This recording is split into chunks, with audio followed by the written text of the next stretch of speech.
This episode of Bear With Me is produced by CENTCOM Entertainment.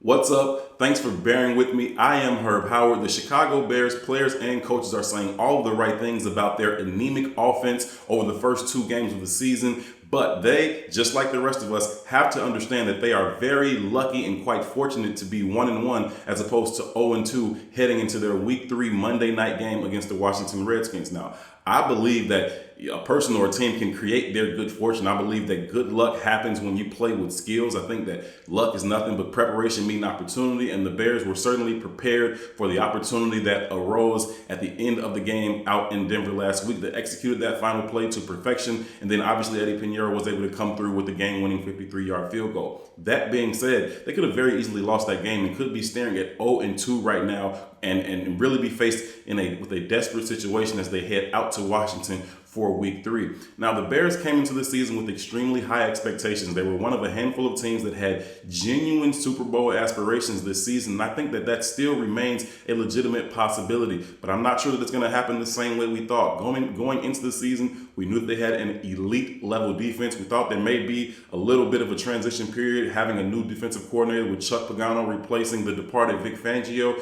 but the defense has seemed to pick up right where they left off last season. They've continued to play dominant, suffocating defense. The turnovers have not come yet in quite the abundance that they came with last year, and the defense is certainly hoping to get those turnovers going. I expect that they will. They have too much talent on that side of the ball, too many playmakers on that side of the ball. Turnovers are just one of those things. It's a split instant can really mean the difference between catching an interception or forcing the fumble, recovering the fumble or not. And they're just a little bit slow, a little bit half step behind just right now. Now, that's to be expected again with the transition, learning a little bit of a new defense, but also working in two new members into that secondary, Clinton Dix and Buster Screen as well. But I expect that those turnovers from the defense will start to roll in. That will help the offense. That will put more points on the board as well. But the bottom line is the offense is going to have to play better. Now, they aren't going to be the offense that coming into the season, we kind of expected this to be, a top 10, top 12 type offense. We thought they would take that kind of a step forward. It doesn't appear that they're going to be able to do that. They certainly have the talent, at least we thought they did on paper. You look at, obviously you got Allen Robinson, but you look at Taylor Gabriel, the speed demon. You look at Anthony Miller. He was a second round pick that we traded up for to get out of Memphis last year. He led the team with 7 touchdowns last season. Now, he missed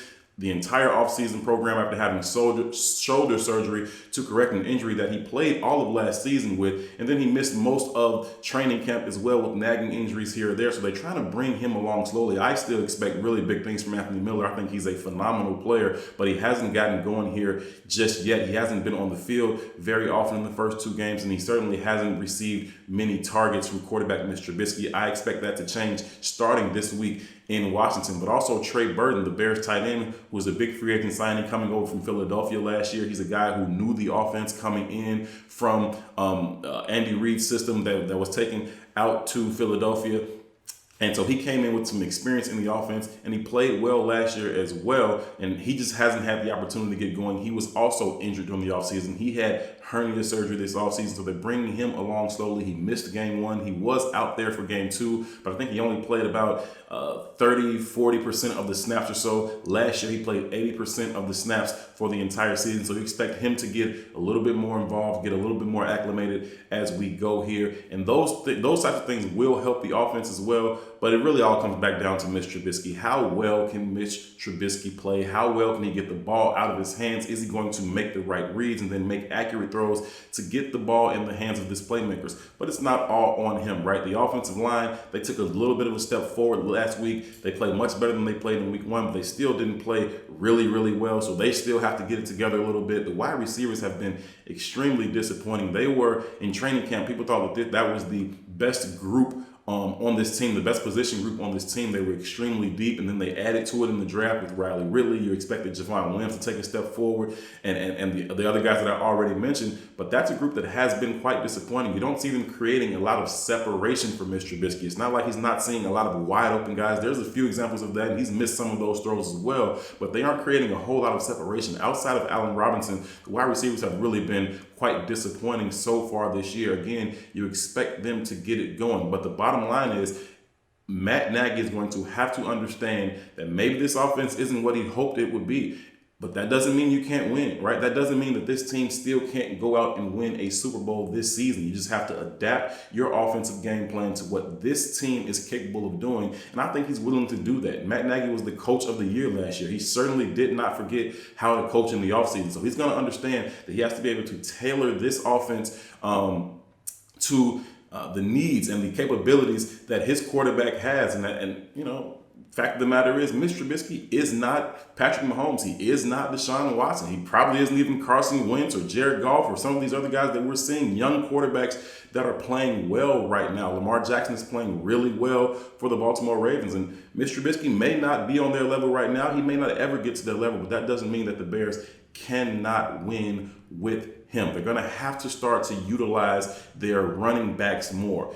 David Montgomery is a guy who has been as advertised. You can see his ability to make defenders miss in short spaces. He has great vision. He has great feet. He has great contact balance. That was the word that we kept hearing all over the offseason. His contact balance. He led the nation in college last year and forcing missed tackles. And you see that ability. He needs to touch the ball at least 15 times a game for this offense. He has to be able to touch the ball a minimum of 15 times. That could be between carries and passes out of the backfield, but you have to find a way to get the ball into his hands a lot more often. Same thing with Tariq Cohen. Tariq Cohen is also a guy who has to touch the ball at least 15 times a game for this offense to truly be successful, for them to be able to sustain drives and give them the best opportunity to put points on the board. If you can get each of those guys 15 touches a game, then that's 30 plays right there, right? You expect the Bears to have somewhere between 60, 70, 75 snaps. So let's say they have about 65 snaps in a game. If you get 30 of those snaps, that'll go to David Montgomery and Tariq Cohen, and then you take another 30 and say, okay, these will be passes for Mr. Trubisky. At this point, I don't think that we want him throwing the ball more than 30 times in any given game, not right now. So if he's going to throw the ball 30 times, and that gets you up to about 60 plays, you add another 5 plays or so for times that he may scramble around or get some gadget runs where you may hand the ball off to Cordero Patterson, or you may do an end around with Turbo, with Gabriel Miller, and then that gets you about 65, 70 plays, and that's about where the Bears need to be. That's going to be the formula for success for this offense. Make sure that Montgomery and Cohen touch the ball 30 times a game. Make sure Mitch doesn't pass it more than 30 times a game. And then you take 5 or 10 plays for gadgets or scrambles or a quarterback keeps where they have the run pass option and he decides to pull it. Those things are fine. Those are the plays that the Bears are going to have to utilize. They can't continue to just drop back and say, let's let Mitch throw it 30 and 40 times. And that's really something that you saw Matt Nagy being willing to do as he went out to Denver. He understood that Vic Fangio was going to be prepared for the Bears offense. He understood that the offense hadn't quite hit his stride just yet. And so he tailored down the game plan. They went out there, they ran the ball 29 times. They were able to throw some short passes here and there, kind of slow down Denver. And as long as the Bears and Matt Nagy are willing to put together a game plan that is going to put their offense in the best position to just sustain drives, move the ball down the field, put some points on the board. It seems like they have a dependable kicker that can always cash in the 3 points if they can get down there. Then the Bears are going to be just fine. As we've said all season long, the defense is going to keep them in every single game. No offense is going to come against the Bears defense and run up the scoreboard. Nobody's going to put up 35, 45 points on this defense. The only way something like that happens is if the offense turns the ball over on our side of the field. And so you want to make sure that you aren't exposing the offense to many opportunities to make those types of mistakes. So when you start to throw the ball 40, 45 times a game, that's when you start to see some of those mistakes. I think that Matt Nagy is smart enough to understand that. He's got a great offensive staff around him, Mark Helfrich, Dave Ragone. These are people who understand how to utilize their best players, get them in positions where they can win. And I think as they continue to get healthier, Anthony Miller, Trey Burton, those types of people, then you'll see this offense kind of sustain itself. They may not ever get to a top 10 status this year or anything like that, but they can certainly play well enough to complement this defense. That's all it's about. It's about the defense in 2019. The offense has to complement it, and so does the special teams. The special teams has been doing their part. I expect the offense to do their part. I'm actually expecting the offense to play really, really well against the Washington Redskins. We'll get more into that when we put out the pregame just ahead of Monday night's game. We'll put that out probably Sunday or Monday, and we'll talk about why we expect the offense to play really, really well out there in out there in Washington on Monday night. Washington's defense has been horrible so far this season. They came into the season with some expectations of having a pretty good defense, but that has not been the case. Carson Wentz and the Philadelphia Eagles lit them up for 30-plus points. Same thing with the Dallas Cowboys and Dak Prescott. That defense is struggling. They should be a cure for what ails the Bears offense, and the defense continues to do what they need to do. A couple of things we do need to point out. Second-year defensive end Bilal Nichols, who had a phenomenal rookie season and was looking to take a step forward in his sophomore season, has a broken hand. He broke his hand out in Denver. He left the game in about the second quarter. He tried to continue, but just wasn't able to be effective. So with his broken hand, Matt Nagy classified him as doubtful for Monday night's game. He said it doesn't look good for him playing on Monday night, but they'll probably put him in some type of cast or a club that you see a lot of guys play with. Leonard Floyd started the season with that club on his hand last year, and he was able to play through it. And so we'll see if it's not this week, then maybe in week 4 and going forward, you may see Bilal Nichols on the field, but he'll have that club on his hand. And it makes it really difficult for defensive ends because you have to be able to use your hands. You have to be able to get in there and grab those offensive linemen, throw them out of the way, and also be able to wrap up the running backs when they come your way. So if Bilal Nichols is not able to go, that will be a blow to this defense because they have a strong rotation of guys. You're led up front by Akeem Hicks, Eddie Goldman, but Bilal Nichols was a really good player for them as well. Roy Robertson Harris, who's off to a phenomenal start so far this season. And we obviously know about Leonard Floyd and Khalil Mack on the outside, but I'm talking about the defensive linemen.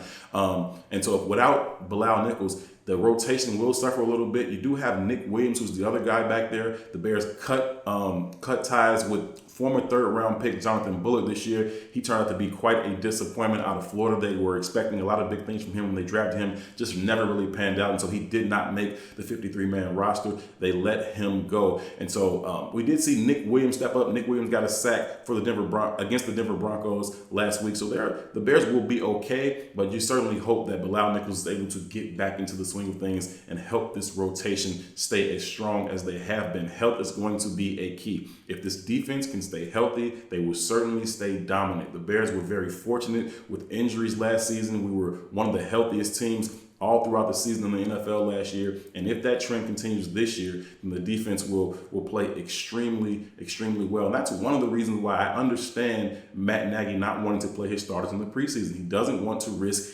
injury to any of his key players in the preseason. But that's also the reason why you've seen the offense kind of start slow. Just take some time to kind of gel. If they can come together, you'll see this offense start to play a little bit better and complement this defense a little bit more. I do want to say that right now, everybody's saying the right things. The defense, they are not pointing fingers at the offense. You don't hear guys like Eddie Jackson. They're not saying bad things about the offense in their press conferences. They're saying, hey, we support them. We understand. They're going to get this thing going. There's going to be times when we need them to have our back as well. And truthfully, the offense had the defense's back just out in Denver, right? The offense gave up the late touchdown and the defense gave up the late touchdown and the 2-point conversion. The offense was able to go down the field. Obviously, they were aided by the ridiculous roughing the passer penalty, but the offense was able to get down the field and get into position to hit the game-winning field goal. That's the same thing that we saw against the Philadelphia Eagles in the playoff game. The defense gave up the score. The offense was able to go down, put us in position for a game-winning field goal. We all know what happened,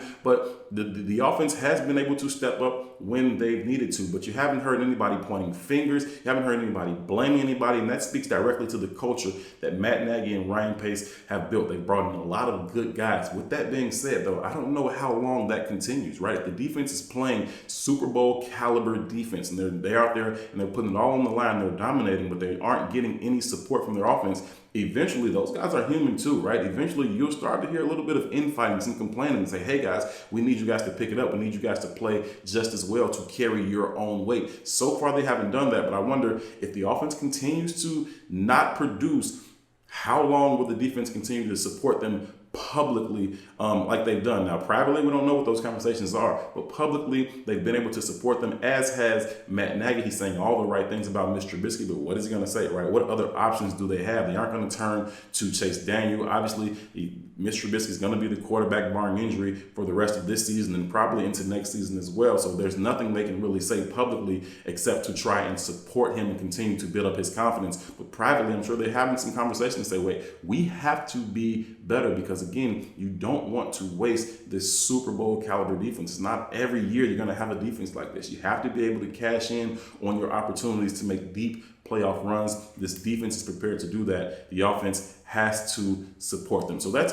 pretty much all the things I wanted to chop it up with you guys about here in the midweek report. As we look ahead to the Washington Redskins, the Bears should feel pretty good about their chances of going out there on Monday night. Although Mr. Trubisky hasn't played well on Monday nights. I think he's about 3-3. Not Monday night, just in night games in general. So Thursday night, Sunday night, Monday night. He just haven't played well in night games, like 3-3 with as far as his record. I think his completion percentage is down around 60%. He just hasn't played well in night games. So hopefully he goes out there and plays well. I certainly expect him to get it together and the offense as a whole to get it together. We'll break down that game just ahead of Monday night's kickoff. Thank you for bearing with me. Until next time, I'm Herb Howard. Thanks for watching.